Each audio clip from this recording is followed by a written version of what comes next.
All right, so let's see what we got here. Jesus shows us let me just see if I can get this right, because I don't want to say something that's not true, that's imaginative, speculative, man-made, human.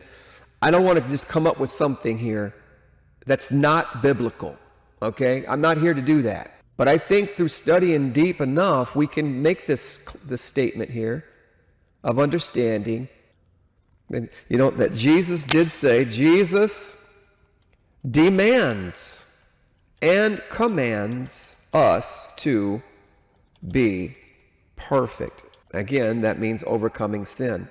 Okay, that's the first thing we're going to say. That's the first, most important thing. When I build upon that, though, because what I'm doing is I'm laying a foundation, a reality here that's absolutely true. This is undeniable. This is what we begin with. This is what we start with. This is what we have to understand first. How many of you know you have to understand that first before you even get into the second statement?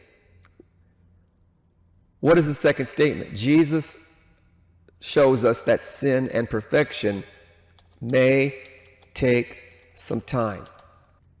Or we could say does take time. But I don't know if it's that way for everybody. I'm just saying most people take some time.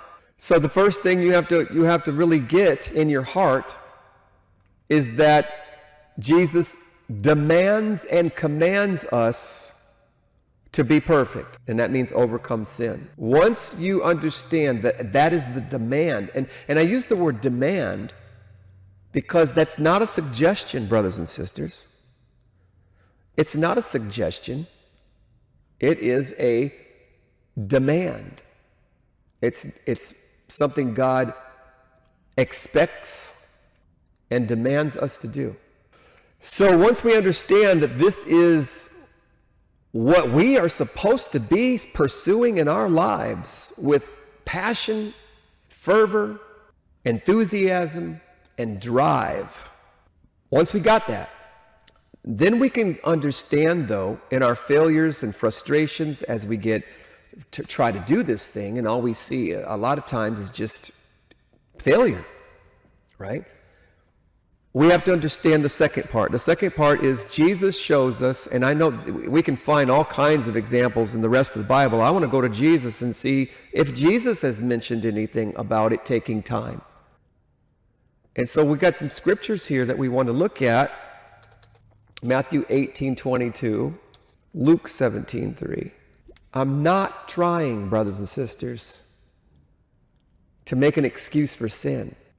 There's a process of us learning and growing and becoming new creatures, and it's helpful to see this, actually. It's helpful that it hasn't taken away the first thing here, the first principle, the first premise.